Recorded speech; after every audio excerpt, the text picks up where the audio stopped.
محترم حضرات و خواتین، ایک اعلان ہے کہ انشاءاللہ آج عشاء کی نماز کے بعد استاذ محترم مولانا حافظ عبدالعظیم صاحب عمری مدنی حفظہ اللہ اور مولانا حافظ عبدالحسیب صاحب عمری مدنی حفظہ اللہ تشریف لا رہے ہیں، تو انشاءاللہ دونوں کا خطاب بعد نماز عشاء ہوگا، تو لہٰذا تمام سے گزارش ہے کہ اس اہم دینی پروگرام میں شریک ہونے کی کوشش کریں۔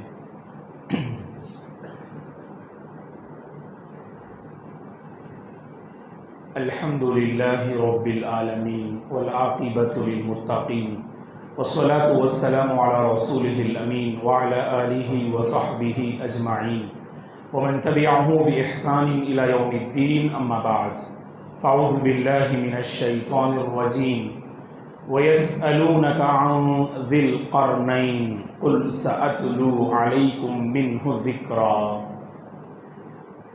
قابل احترام حضرات و خواتین،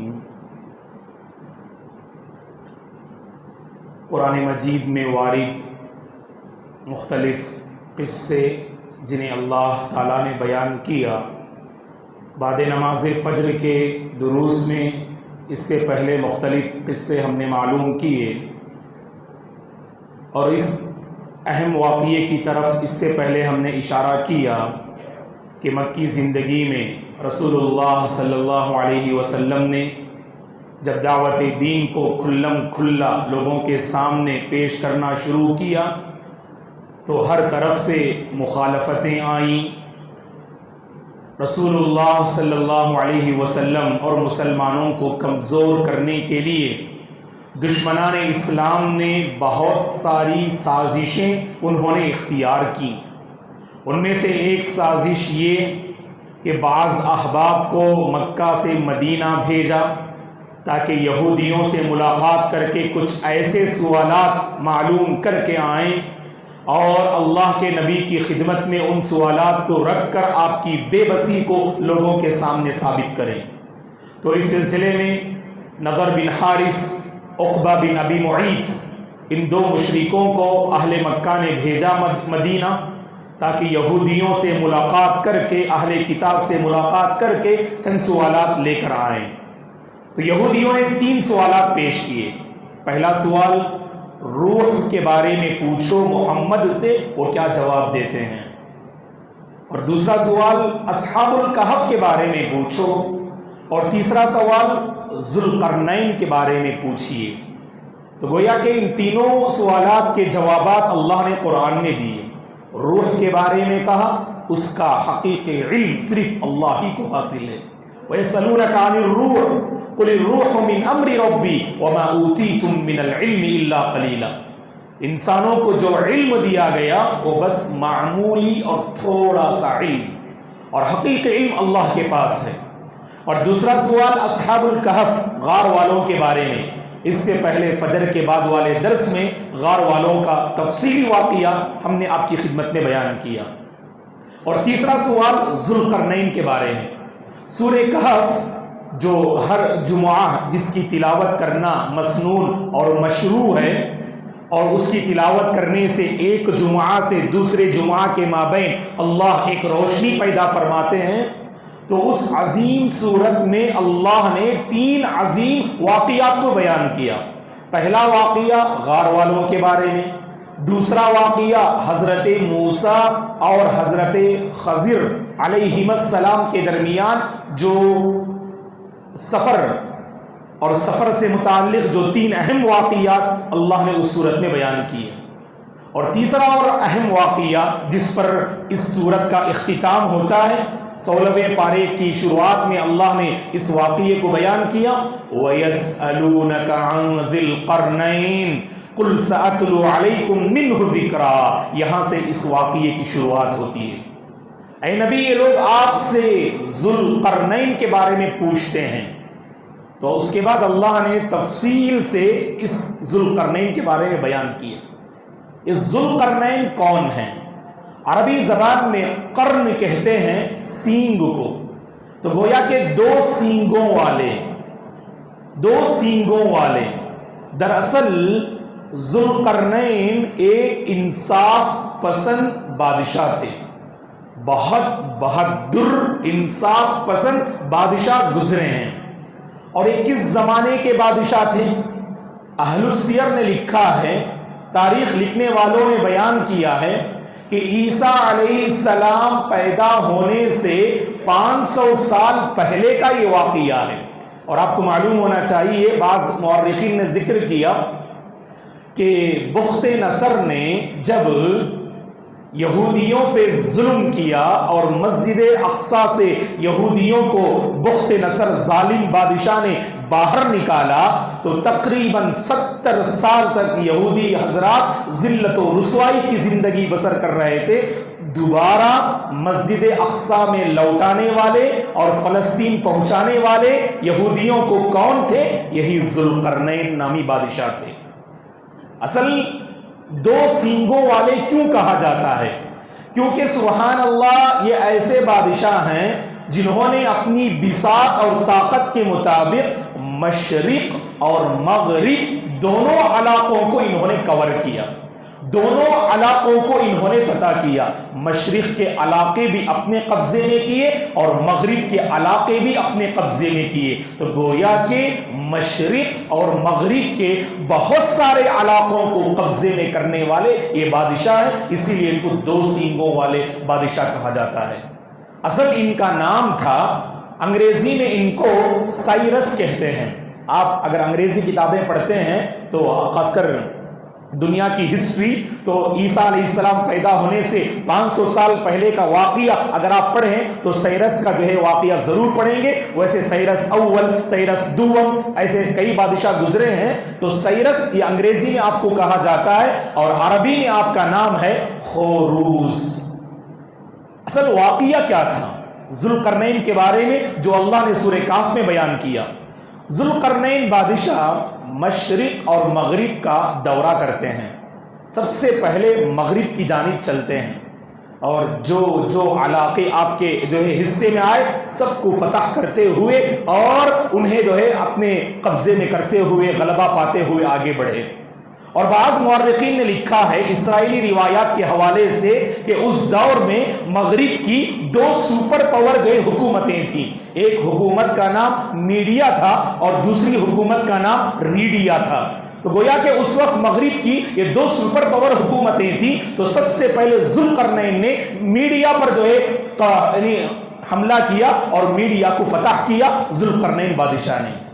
آگے بڑھتے گئے اور مغرب کے ایک ایسے علاقے میں آپ پہنچے جہاں ساحل سمندر بہت زیادہ گدلا پانی، گندا پانی جمع ہوا تھا، اور خود قرآن مجید میں اللہ نے اس کو بیان کیا۔ اس قدر وہ پانی گدلا اور گندا تھا، جب سورج ڈوبتا مغرب میں ایسا لگتا تھا کہ وہ سورج گدلے پانی میں ڈوب رہا ہے، اس گندے پانی میں ڈوب رہا ہے۔ اللہ نے قرآن میں اس کی جو تعبیر بیان فرمائی۔ تو گویا کہ وہاں تک آپ پہنچے اور وہاں ایک ایسی قوم تھی، اللہ نے قرآن میں بیان کیا، جو مشرک تھی، مسلمان نہ تھی۔ اب یہ چونکہ ذوالقرنین انصاف پسند بادشاہ تھے اور توحید پہ قائم تھے، اب اللہ نے ان کے دل میں یہ بات ڈالی۔ آپ جانتے ہیں اللہ تعالیٰ انبیاء کو جو میسیج دیتے ہیں اسے کیا کہتے ہیں؟ وحی، بارک اللہ فیک۔ اور نیک لوگوں کو جو میسیج دیتے ہیں اسے کیا بولتے ہیں؟ بولیے، اس سے پہلے بولا تھا میں جی، الہام، بارک اللہ فیک، احسنت، ماشاءاللہ۔ تو نیک لوگ، اولیاء اللہ، ان کے دلوں میں بھی اللہ بات ڈالتے ہیں۔ حضرت موسیٰ علیہ السلام کی ماں کے دل میں اللہ نے بات ڈالی نا کہ بچے کو صندوق میں رکھ کے دریائے نیل میں بہا دو، تو حضرت موسیٰ کی ماں تو نبیہ نہیں تھی نا، مریم علیہ السلام بھی نبیہ نہیں تھی نا، تو ان کے دلوں میں جو بات ڈالی جاتی ہے اسے الہام کہتے ہیں۔ تو ذوالقرنین کے دل میں یہ الہام جو ہے اتارا گیا کہ اس قوم کے ساتھ کیا سلوک کیا جائے۔ اللہ نے آپشن دیا، چاہے تو کڑی سے کڑی سزا دو، چاہے تو ان پہ احسان کرو، یہ آپ کا معاملہ ہے۔ چونکہ بڑے انصاف پسند تھے آپ، تو دیکھیے آپ نے کیا کیا، ان کو سب سے پہلے خیر اور بھلائی کی جانب دعوت دی جنہوں نے بھلائی کو اپنایا ان کے ساتھ بہتر معاملہ کیا، اور جنہوں نے بھلائی کو ٹھکرا دیا ان کے ساتھ آپ نے جو ہے سزا اور سختی کا جو ہے معاملہ آپ نے فرمایا۔ تو بہرحال تو مغرب میں جو قوم آباد تھی وہ مشرق تھی، آپ نے انہیں دعوت دی، اور اس کے بعد وہاں سے آگے بڑھتے ہیں اور مشرق کی طرف جو ہے آپ رواں دواں ہوتے ہیں، اور مشرق کے علاقوں کو بھی آپ فتح کرتے ہیں۔ وہاں پر بھی ایسی قوم آباد تھی مشرق میں جو معاند تھی، سرکش تھی، ظالم تھی، اور اس قوم کو بھی اللہ تعالیٰ نے آپ کو وہاں بھیجا مصلح بنا کر، اور آپ نے وہاں اصلاح کا عظیم فریضہ انجام دیا۔ اور مشرق کی اس مہم سے فارغ ہو کر اہل علم نے لکھا ہے کہ اس کے بعد قرآن مجید کی ان آیات کریمہ کی تفسیر میں کہ آپ آگے بڑھتے ہیں شمال کی جانب، نارتھ، شمال کی جانب آگے بڑھتے ہیں، اور یہ مشرق مغرب اور شمال جو بتا رہے ہیں یہ کہاں سے جانتے ہیں آپ؟ ایران تو جانتے ہیں، بہت مشہور جو ہے یعنی ملک ہے۔ تو ایران کے پہلے مغربی حصے میں گئے، اس کے بعد پھر مشرقی حصے میں گئے، اور پھر اب شمالی حصے میں جا رہے ہیں۔ اور یہی ایک اہم واقعہ پیش آتا ہے، جب شمالی راستے میں آگے بڑھتے ہیں تو وہاں پر ایک ایسی قوم کو آپ نے پایا جس قوم کی زبان سے بالکل آپ واقف نہ تھے، وہ ایسی زبان استعمال کر رہی تھی قوم کہ اس زبان سے بالکل آپ واقف نہ تھے، لیکن اس قوم والوں نے، اس بستی والوں نے آپ سے آ کر شکایت کی کہ اے بادشاہ، یہاں جو ہماری بستی نظر آ رہی ہے نا، یہ بستی دراصل یہ دو پہاڑوں کے درمیان میں یہ بستی موجود ہے، اور ان دو پہاڑوں کے اس پار ایک ایسی قوم بستی ہے جسے یاجوج ماجوج کہا جاتا ہے۔ وہ یاجوج ماجوج کی قوم ہمارے پاس آتی ہے اور ہمیں بہت تنگ کرتی ہے، پریشان کرتی ہے، خون خرابے کرتی ہے، اور ہمارا جینا حرام کر دے رہی ہے۔ لہٰذا آپ ان کے اور ہمارے درمیان کوئی دیوار بنا دیجئے، جو اخراجات ہیں وہ ہم اخراجات آپ کو دینے کے لیے تیار، بس آپ کچھ پلاننگ کر کے ہمیں ایک مضبوط دیوار بنا کے دے دیجئے۔ اللہ نے اس پورے واقعے کو سورہ کہف میں بیان کیا۔ تو فوری طور پر آپ نے ان سے فرمایا، اللہ تعالیٰ نے جو مجھے قوت دی ہے نا، جو مجھے طاقت دی ہے نا، وہ بہت بہتر ہے اس اجرت سے جس اجرت کی تم بات کر رہے ہو، چلو ہم دیوار بناتے ہیں۔ تو ان دو پہاڑوں کے درمیان جو اصل راستہ تھا یاجوج ماجوج آنے کے لیے، اس راستے کو آپ نے بند کروایا۔ کیا کیا؟ اس دو پہاڑوں کے درمیان آپ نے لوہے کی چادروں کی پاٹ آپ نے بنائی، لوہے کی چادروں سے آپ نے اس کو جو ہے بند کروایا، اور لوہے کو پگھلا کر وہ دیوار مضبوط رہنے کے لیے آپ نے لوہے کو پگھلا کر اس پر جو ہے آپ نے کیا کیا؟ اپلائی کیا، جس سے دیوار اور مضبوط ہو گئی۔ اور دیوار بنانے کے بعد جس کو لوہے کو پگھلا کر آپ نے جو بنایا، آتونی زبر الحدید، جیسے قرآن مجید میں اللہ بیان فرماتے ہیں، اس کے بعد ہوا کیا؟ آپ نے فرمایا اس قوم سے اب آپ کو پریشان ہونے کی ضرورت نہیں، اب یاجوج ماجوج چاہیں بھی نہ اس دیوار پہ چڑھ سکتے، اور نہ اس دیوار میں ہول کر سکتے، نہ سوراخ کر سکتے، نہ چڑھ سکتے کیونکہ بہت پست قد قوم، اور نہ ہی وہ سوراخ کر سکتے کیونکہ بڑی مضبوط دیوار۔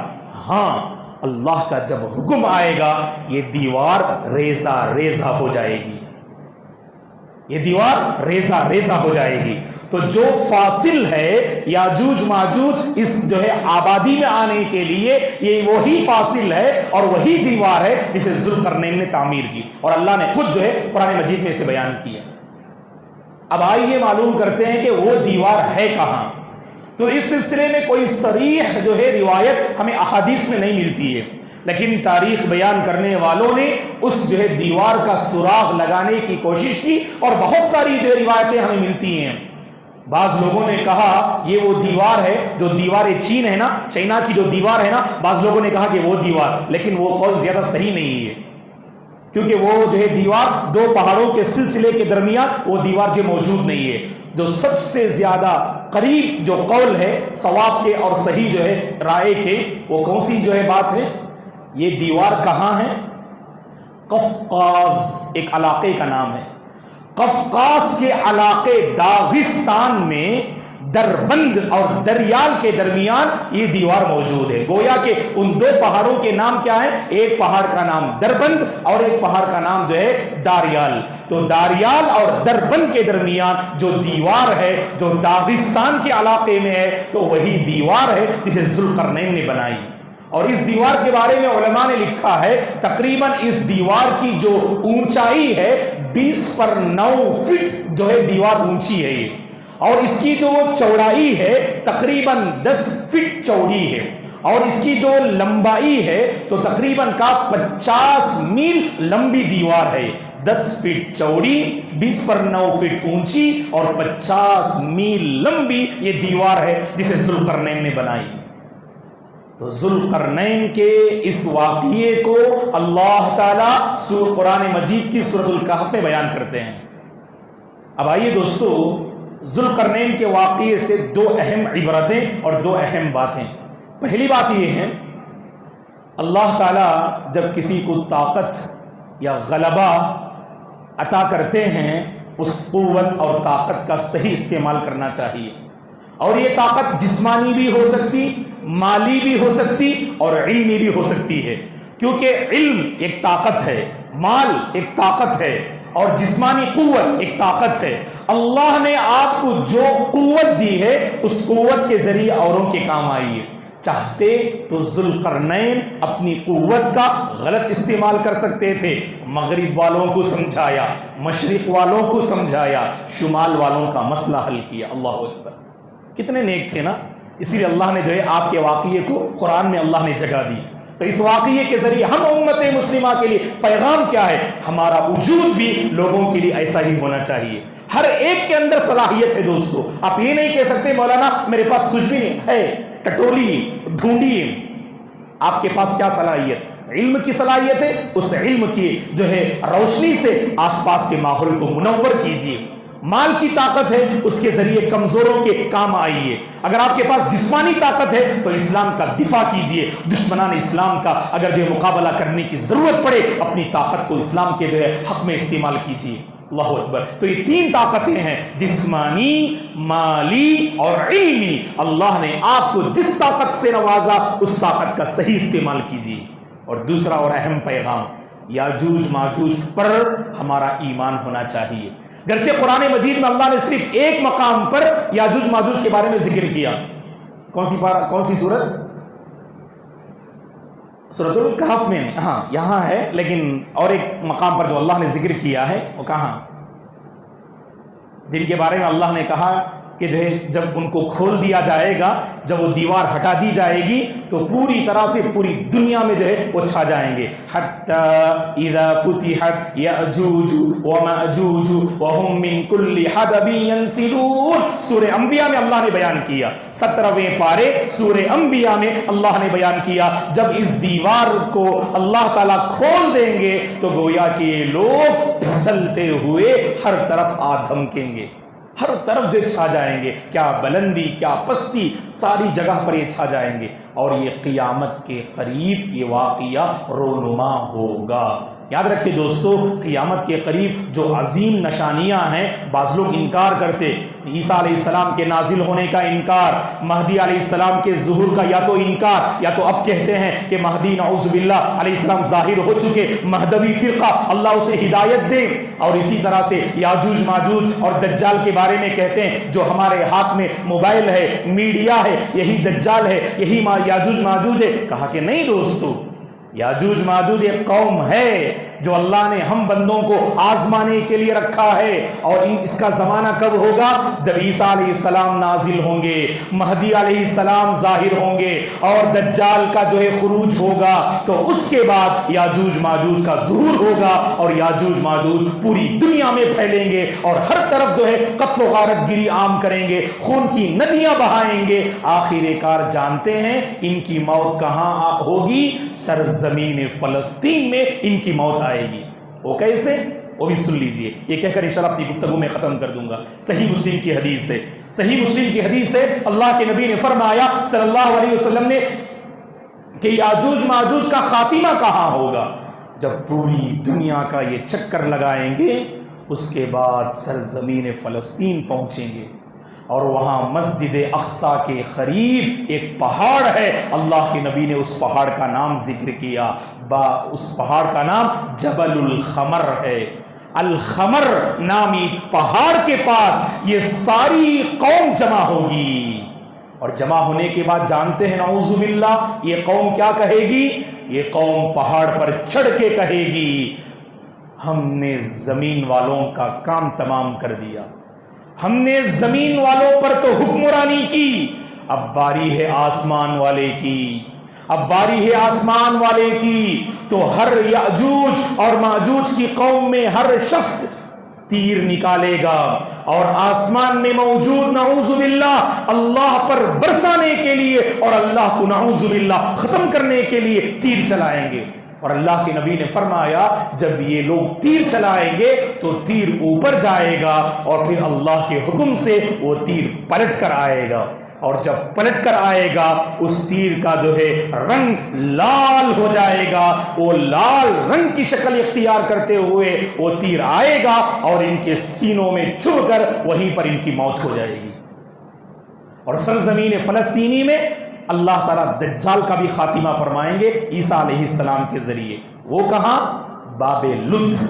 صحیح مسلم کی حدیث ہے کہ لد نامی جو دروازہ ہے مسجد اقصیٰ کے پاس، وہاں پر عیسیٰ علیہ السلام دجال کا خاتمہ فرمائیں گے۔ اور یاجوج ماجوج کا خاتمہ کہاں ہوگا؟ الخمر۔ عربی میں الخمر شراب کو کہتے ہیں نا، وہ ذہن میں رکھیے۔ الخمر نامی پہاڑ کے پاس اللہ جو ہے ان کا جو ہے صفایا کریں گے۔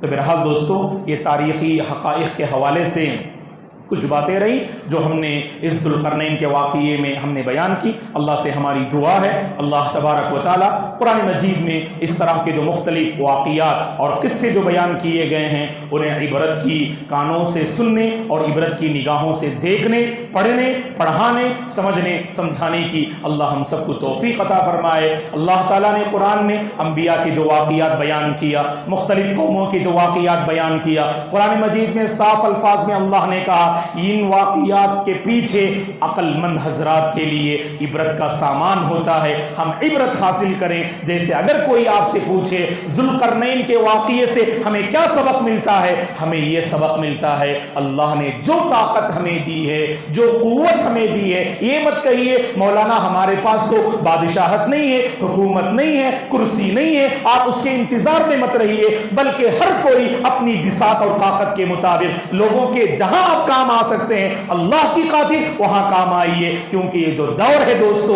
یہ خود غرضی کا دور ہے، ہر کوئی سیلفش بنتا جا رہا ہے۔ آپ دوسروں کے کام آئیے، دوسروں کے دکھ درد کو سمجھیے، اور اپنی ذات کے ذریعے جہاں تک آپ فائدہ پہنچا سکتے ہیں وہاں تک فائدہ پہنچائیے۔ اللہ سے ہماری دعا ہے اللہ ہمارے وجود کو نفع بخش بنائے، مالی جو طاقت اللہ نے ہمیں دی ہے اور علمی جو طاقت اللہ نے ہمیں دی ہے، جسمانی جو طاقت سے اللہ نے ہمیں نوازا ہے، اس کا صحیح استعمال کرنے کی اللہ ہم سب کو توفیق عطا فرمائے۔ ہم میں سے جو مجبور ہیں، مقہور ہیں، لاچار و پریشان ہیں، اللہ تعالیٰ سب کا حامی اور ناصر بن جائے، اللہ سب کی مدد فرمائے۔ جب تک اللہ اس دنیا میں ہمیں باقی رکھے اس کی نصرت اور تائید پر باقی رکھے، اس کے دین اور ایمان پر باقی رکھے، اور ہمارا خاتمہ بھی اللہ کی نصرت اور تائید پر ہو اور اللہ کے دین اور ایمان پر اللہ ہم سب کو خاتمہ نصیب فرمائے، آمین۔ اقول قولی ھذا واستغفر اللہ لی ولکم ولسائر المسلمین من کل ذنب فاستغفروه انه هو الغفور الرحیم۔ سبحانک اللہم وبحمدک اشہد ان لا الہ الا انت استغفرک واتوب الیک۔ السلام علیکم ورحمۃ اللہ وبرکاتہ۔